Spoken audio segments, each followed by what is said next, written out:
สุขสบายดีพ่อแม่พี่น้องสมองสบอนชุกุชุกคนเมื่อนี้กันเนาะตื่นแต่เด็กแต่เช้าตี 3พี่น้องตี 3ยามมื้อเช้าปั่นเขาพี่น้องเอ้ยปั่นเขาบ่แม่นยังได้น่ะนะปั่นช่วยบ่ได้มันสิปิวเขาเฮือนยายเขียวเพิ่นให้ปั่นแต่เด็กอันรถปั่นเฮาก็มาตั้งแต่ตี 3พี่น้องเอ้ยปู้แสงไฟเหลือมตาเด้อพี่น้องบ่าวใจกับน้องดาวเฮาก็ลุกแต่เด็กๆพี่น้องลุกมาปั่นเขาไปกับปั่นกันนะฉันไปเบิ่งใกล้ๆมืดเลยนะพี่น้อง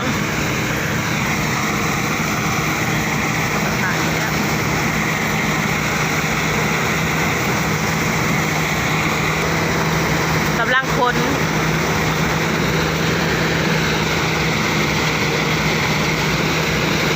เลิกตื่นเที่ยงคืนฉันได้ก็ได้ปั่นเนาะเพราะว่าปั่นช่วยบ่ได้มันสิปิวเขาเฮือนได้เขียวไก่โคมถ้าเบิ่งเขา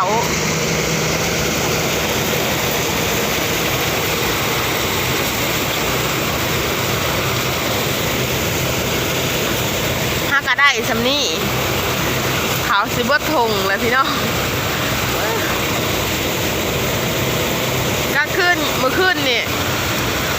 พอดีจนทุ่งกลัวจังได้แล้วได้พ่อแม่พี่น้องเลยอันพ้นเขาน่ะขึ้นมาเศร้าเมื่อยจนสิเขา3 ทุ่มจังได้อาบน้ำบ่ใจฮะเนาะสุดเก่ายอดสนั่นเก่าอีก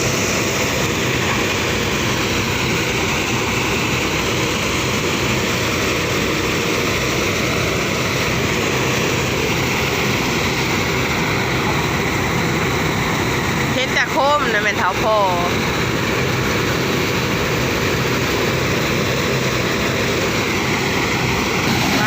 เขาเหี้ยแม่พี่น้อง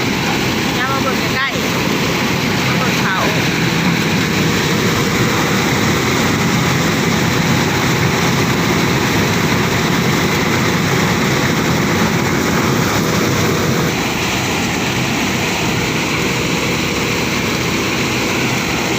มากอะครบสุดเหตุงานคือเก่า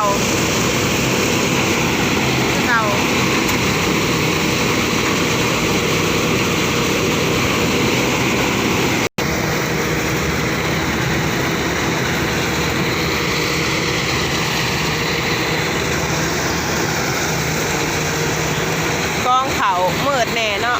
มันบ่มีไฟ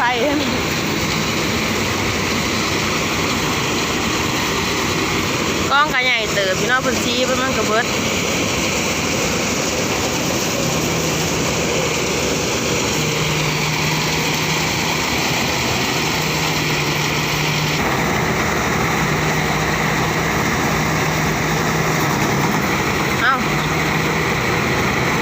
เป็นยังอีก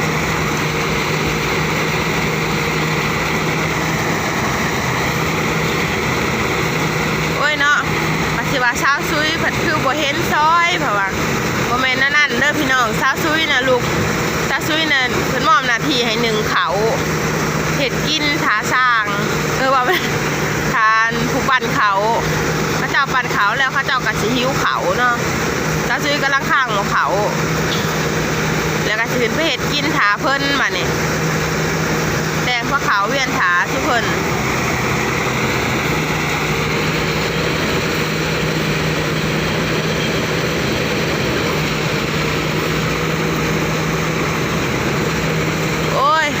เขาขึ้นได้หน่อยแท้เนาะ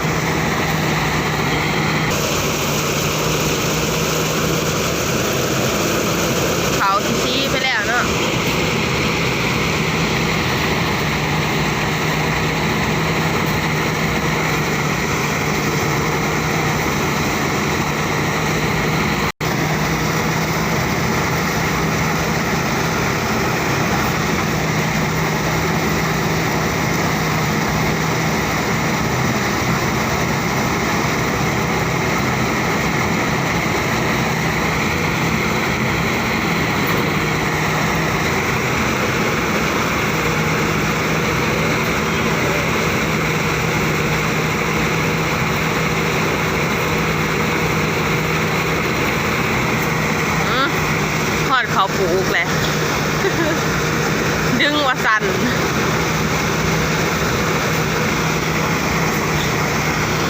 อเพนดึงคืนไว้เนาะต้นน่ะเพิ่นสิเวียนเห็ดข้าวปลูกชี้แล้วก็เอาเห็ดข้าวปลูกแหวนโตกก้าพี่หนา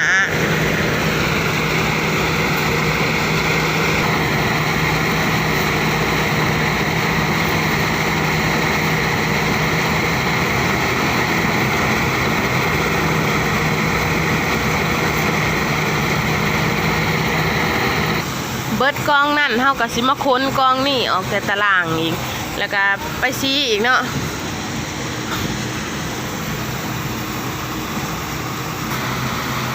มาถารุ่นถาเบิ่งนกันเนาะว่าสิได้จักสอบเขาหน้าชาวซุยปีนี้หรือว่าเขาหน้ายายงึ่งอะไรเนาะมาพอพ้นอะไรแบบนี้ปุ๊บหอประชันทั้งภาคก็เริ่มคึมๆมาแหละแจ้งแล้วพ่อแม่พี่น้องเอ้ยแจ้งแล้วก็ยังซีอยู่มันประทันแล้วเนาะ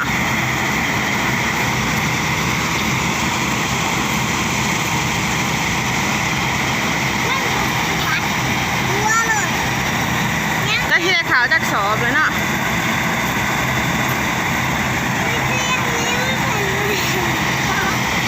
อีน้อยไว้ได้อีกยับเขาตั้งแต่ตี 3พุ่นเลยพี่น้องเลยยองกันจนแจ้ง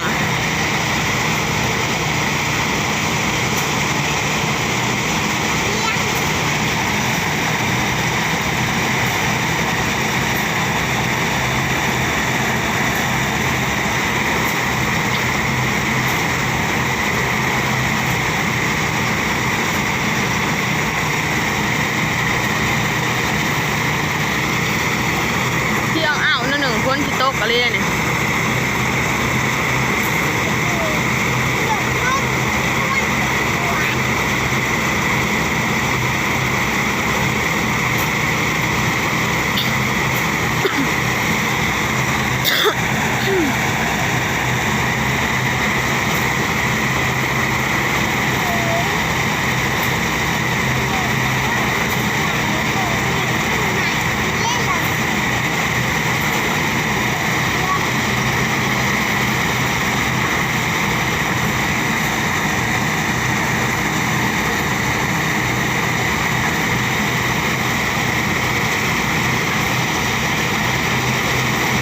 เบิ่งหมดปันแล้วเนาะพ่อแม่พี่น้อง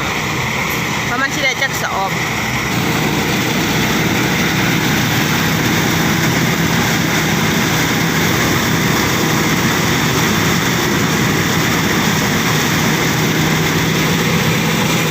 ทางนี้สิเป็นทางเขารีบออกเนาะทางนั้นสิเป็นทางเพื่องออกตัวนี้แม่นเขารีบออกเนาะตัวนี้มันรีบนะมันก็ออกมาทางนี้เดือดแต่ตัวตึงมันออกอยู่พี่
ปั่นแล้วเรียบร้อยพี่น้อง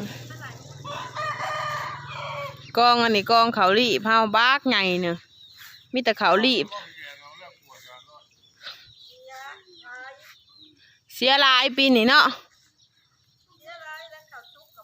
เขาซุกกับบ่ได้เกี่ยวมันหล่นมาน่ะเบิดพี่น้องเอ้ยเสียหลายปีนี่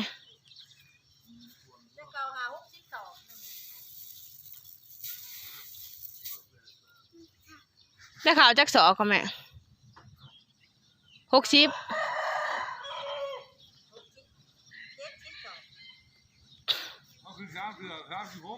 ได้ข่าว70สอพ่อแม่พี่น้องเลยรูปแล้วปีนี้สิกุ่มกินอยู่บ่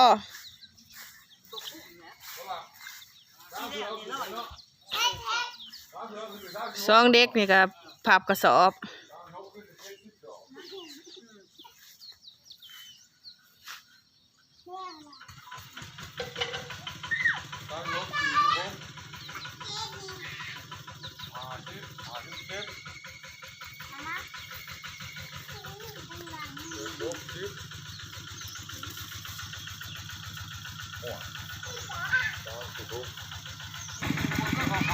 บ่ใจเฮากับเป็นคนแก่เป็นเล่าบัดนี้กับสาวซุยไผกับเมื่อบ่แหละ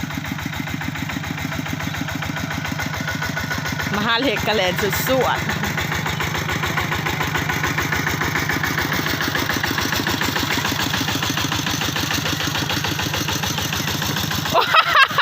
เอาแน่ดาว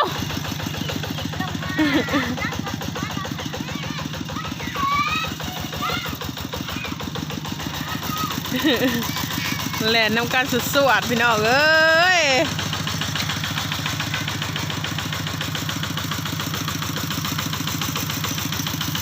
ป่านนี้ก้าวขึ้นเล่าพ่อแม่พี่น้องเอ้ยได้ข่าว70 สอปีนี้คือสิบกุ้มกินดอกแต่ขนาดปีก่อนได้เท่าไรได้ข่าว80 สอบกันยังเบิด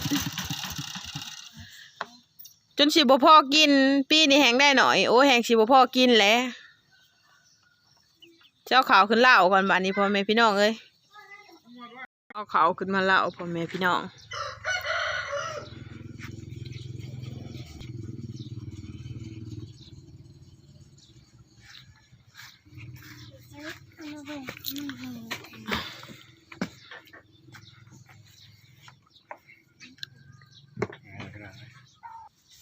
นี่แหละพี่น้องได้สำนีเลยเขากันดิโคพกบัวยายเงิงพาผีพาน้องมาส่องเบิ่งเล่าเขาไม่ยายเงิงเฮาน้ำปะที่ดาวอดนี่เหยียบเขาเหยียบไม่ช่วยห้องบงอยากไปมาดึงไม่ช่วยถ้าอยากเห็นเขาก็ปีนทั้งพูดถ้าซื้อก็ขอปิดคลิปลงสำนีเนาะพ่อแม่พี่น้องพอกันคลิปหนาเยอะอย่าลืมกดติดตามช่องยายเงิงสบายดีป่าลุงผิดพลาดประการใดก็ขอโทษขออภัยสบายดีพ่อแม่พี่น้อง